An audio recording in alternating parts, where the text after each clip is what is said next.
It was still snowing. Pure white mist shrouded the entire street, and the snowflakes on the trees prevented the sprouts from budding, leaving the branches bare. After walking for a bit, Gavin realized that these were ginkgo trees on either side of the road. If it had been late autumn, this road would have been covered in golden leaves. Thinking about this, Gavin's footsteps slowed, as his thoughts drifted to the lost ginkgo bracelet and the girl. Although he had only encountered her twice, he had been thinking about her a lot recently. At first, Gavin didn't believe in the existence of a precognition evolve, but when the girl took his hand, he felt a strange and mysterious force flow through him. The subtle tingling and the girl's dazed expression convinced him that what she said was true. She saw his future. Gavin didn't know what she saw, but he subconsciously let go of her hand. Shock, unwillingness, doubt.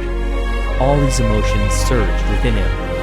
In the end, only one thought remained. He couldn't let anyone else know she was an evolver. To NW or any other forces, the power of precognition was invaluable. Gavin understood clearly that if the girl's ability were to be discovered, she would be endlessly taken advantage of, and only a terrible fate would await her. He didn't have time to think about the reason for his concern regarding the future of the stranger, but somehow he had decided to conceal this fact.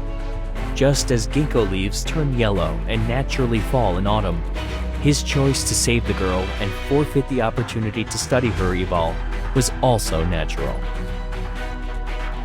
The signal suddenly crackled, and the sound from the communicator interrupted his thoughts. Target located. I repeat, target located. Gavin looked away from the branches of the ginkgo tree, his gaze now sharp, as the thin snow on the ground crunched under his feet. Target has infiltrated Loveland High School. By the time Gavin arrived at Loveland High School, NW already had the school on lockdown. Curious citizens whispered throughout the school, and some even snapped photos with their phones. A few uniformed officers noticed, but had no time to stop them as they were busy pulling the barricade tape and talking on their comms. Bypassing the crowd, Gavin walked straight into the nearby school building and swept through the empty rooms.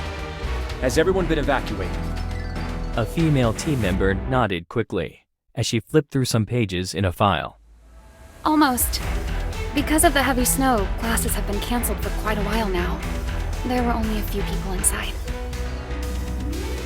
Frowning slightly, Gavin took the file from her hand. Almost. The female team member appeared slightly flustered. She paused for a moment and then said, The 2nd Squadron just counted the people against the list and found one person missing. It's the hostage. Gavin was very familiar with this situation. It's obvious why he came here. So now we... Keep the school on lockdown. The 2nd Squadron remains in position. The others will work in pairs to find the hostage. Gavin assigned the tasks, then passed the file to the person next to him. Looking at the bustling crowd, he paused, then added, Keep me updated. Inform me immediately once he's found. According to the information, the target was a power-type evolver, who could exert extremely strong force in a short amount of time. Generally speaking, NW's presence was not required for evil criminals of this type, but this was a special case. The weapon carried by this evolver required special attention. In addition to black market firearms, he also had gas bombs, which was probably an important reason he chose the school as his location. After all, nothing concerned NW more than the safety of civilians. Gavin led the way, while a shorter male team member followed along beside him. They went straight through the largest school building and on into a second building. I didn't realize there was another building here. The man looked around for a while, then, as if remembering something, gazed at Gavin curiously. Captain Gavin, I seem to remember you graduated from Loveland High School. I joined NW after only 1 year of school. Gavin replied blandly, then climbed the steps in front of the building gate and pointed to the small garden not far away, just as the rest of the team caught up with them. You take care of the periphery. Because Gavin rarely talked about his past, the man wanted to ask a few more questions, but was immediately assigned a task. He sighed. Yes, sir. Compared to the previous school building, the one in front of them looked a lot smaller. Through the windows, piles of sports equipment could be seen in some rooms, while others were neatly stacked with lab instruments or art tools. Gavin searched through to the top floor and found nothing unusual. As it continued to snow outside, the corridor window glass fogged up. Peering through it, he suddenly caught sight of a ginkgo tree. He had been seeing a lot of those recently. Gavin glanced at the tree, then turned around and continued his search. The structure of the building was quite simple. Except for the rooftop, there were a total of 5 floors, with 4 rooms on each floor. They were basically student activity rooms. The moment he stepped onto the 5th floor, Gavin keenly noticed something was amiss. In addition to the rumbling snow outside, he also heard the faint sound of cloth rubbing. He was not alone. As the snow slowly fell, Gavin looked at the music rehearsal hall at the end of the corridor on his left and found the wooden sliding door tightly closed.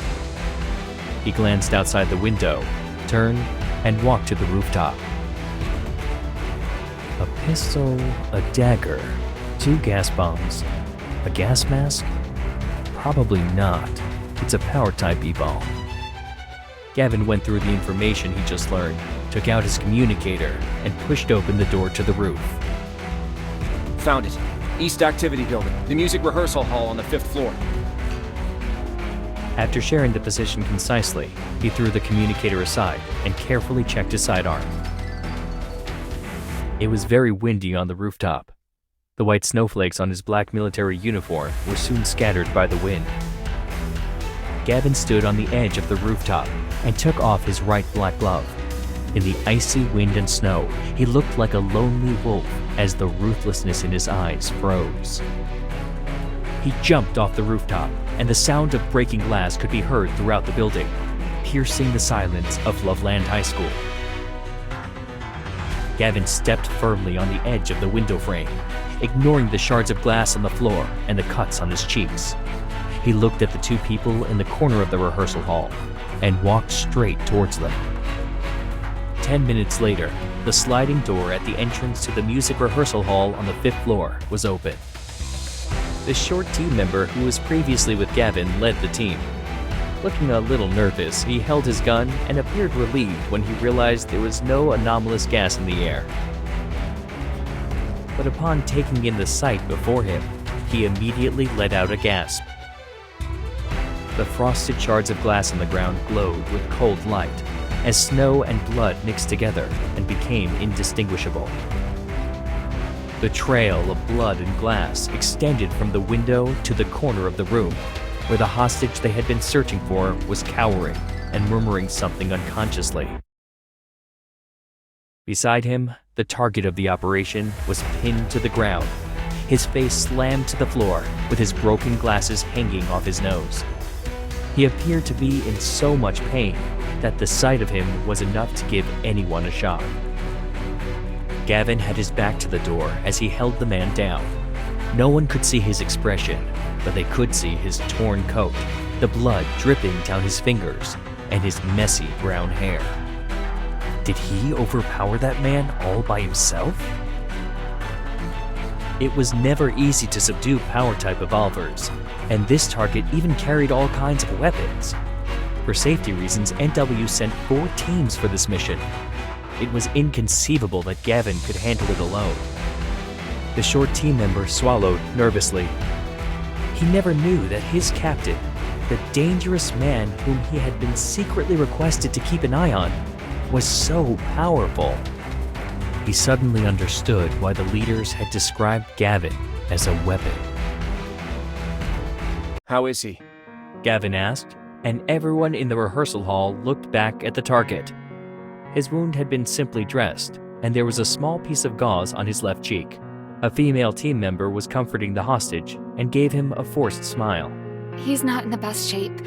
I think he needs... Before she could finish her sentence, the hostage suddenly trembled violently. He tightly grasped the blanket that had been placed around him in an attempt to hide himself. His eyes quivered and he appeared defensive. He was scrutinizing Gavin's movements as if he was seeing some abomination. The female team member nodded a little awkwardly at Gavin and quickly took the man away. As they passed by Gavin, she heard the man muttering, Monster. Gavin heard it too, but he just looked at the piano by the window calmly. The bloodstains on the pure white piano looked particularly out of place. Clean that up. Only then did the shocked crowd return to normal and quickly went about their tasks. After thinking it over for a while, the short team member came to Gavin's side and said, Captain Gavin, don't mind them. Gavin just nodded slightly without speaking. He really didn't take what the man said to heart. Or maybe he was already used to it. He had saved many people from different criminals. Some thanked him, while others were rendered speechless, paralyzed by fear. But in the end, after witnessing his power, most regarded all evolvers as monsters. Suddenly, a man rushed into the room in a flurry, the communicator in his hand still emitting a faint static sound. Captain Gavin, we just received a request for backup. Is it another fugitive? No, it's an anti-evolver riot. The air froze, and no one in the room spoke. Only the rustling of the falling snow outside the window could be heard, which sounded like a crowd of people arguing in a low voice. Gavin put on his gloves, picked up his coat, and left the room. Let's go. He hadn't felt such pain since he was a student at Loveland High School, when he was hit in the head by a power-type evolver. The pain was different this time. His head felt like it was about to explode, and the burning sensation was destroying the last shred of his consciousness. His eyesight was blurry, and when he eventually recognized what was in front of him, the sharp pain once again swallowed his consciousness. NW717 is out of control. Dangerous, Category B. Taking actions to subdue and recall. He vaguely heard a cold voice, along with that of a sobbing girl. She was calling Gavin's name over and over again. The girl's cries continued, even after he collapsed and was immediately surrounded by dark figures. Through the haze, he saw the girl desperately make her way through the crowd and shield him with her trembling open arms. Scenes flashed before Gavin's eyes as he came in and out of consciousness. He was a fish confined in a small pool of water with the sound of ticking instruments nearby. Suddenly, he became a bird. He was immediately shot down from the sky by a loud gunshot. Memories began flooding back. The freezing cold laboratory, blood loss, and the feeling of many pairs of terrified eyes trained directly on him. Then, he heard those words. We've been searching for the Black Swan Queen for a long time. It turns out she's right here. The Queen. He remembered seeing the name in the file. She is the target Black Swan has been searching for. So, she is... The figure in front of him looked thin and delicate, creating a sharp contrast to her unwavering posture. To his recollection, this seemed to be the first time someone had ever shielded him in this way. It was always the opposite. Step aside. Kill anyone who interferes with the NW plan. The crowd grew louder and louder, but Gavin could not understand any of it. He saw nothing but the girl's figure, and that's all there was in the world. Suddenly, the barrel of a gun was pointed against her forehead, but she had already made up her mind. She raised her head defiantly and said, I'm the key factor in solving the snowfall incident. She stopped abruptly as Gavin reached out to her, his cold hand taking hold of her wrist. Her hand felt frozen, probably because it was so cold in the snowy mountains. At that moment, Gavin regretted ever allowing her to get involved. NW717 will obey the recall order. The girl's eyes were full of disbelief as Gavin forced those words through his lips. He pulled her close to him and reached into his pocket with his other hand, grasping the cold, hard bracelet within. He thought to himself, it was a good thing he kept it. He'll have to return it to her.